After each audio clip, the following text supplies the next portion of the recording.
નમસ્કાર દર્શક મિત્રો, આપ જોઈ રહ્યા છો પાટવી ગુજરાતી ન્યૂઝ. આણંદ જિલ્લામાં તેમજ ઉપરવાસના ભારે વરસાદના કારણે પંચાયત વિભાગ હસ્તકના તારાપુર અને ખંભાત તાલુકાના 9 માર્ગો વાહન વ્યવહાર માટે બંધ. માર્ગ અને મકાન વિભાગ પંચાયત દ્વારા તાત્કાલિક વૈકલ્પિક માર્ગોની વ્યવસ્થા ઉપલબ્ધ બનાવાઈ.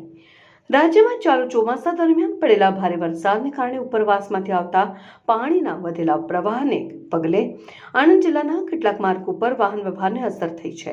માર્ગ અને મકાન વિભાગના કાર્યપાલક ઇજનેરશ્રીના જણાવ્યા અનુસાર તારીખ 25 જુલાઈના બપોરે 1 વાગ્યાની સ્થિતિએ આણંદ જિલ્લામાં માર્ગ અને મકાન વિભાગ પંચાયત હસ્તકના કુલ 9 માર્ગો વાહન વ્યવહાર માટે બંધ કરવામાં આવ્યા છે.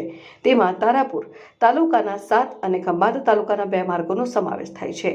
બંધ કરાયેલા માર્ગોમાં મોટાભાગના રસ્તાઓ ઉપરવાસમાંથી આવતા વરસાદી પાણીના વધેલા પ્રવાહ અને ઓવરટોપિંગની સ્થિતિને કારણે અસરગ્રસ્ત બન્યા છે. જેના પગલે તારાપુર રાજવાપુરા રોડ, મિલરામપુરા વિસ્તારના વિવિધ માર્ગો, જીજકા ખાનપુર રોડ અને મોરજ ચીખલિયા રોડ સહિતના માર્ગો પર સલામતીના હેતુસર વાહન વ્યવહાર પર પ્રતિબંધ મૂકવામાં આવ્યા છે.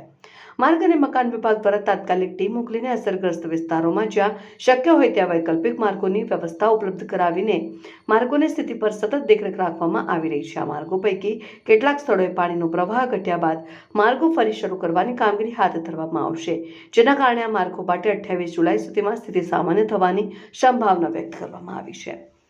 જિલ્લા વહીવટીતંત્ર અને માર્ગ મકાન વિભાગે નાગરિકોને બંધ જાહેર કરાયેલા માર્ગો પર મુસાફરી ન કરવા અને માત્ર અધિકૃત વૈકલ્પિક માર્ગોનો જ ઉપયોગ કરવા તેમજ વરસાદી પરિસ્થિતિને ધ્યાનમાં રાખીને સાવચેતીપૂર્વક વાહન ચલાવવા અપીલ કરી છે. પાટવી ગુજરાતી ન્યૂઝ, સેવ રાજુ સુભાઈ.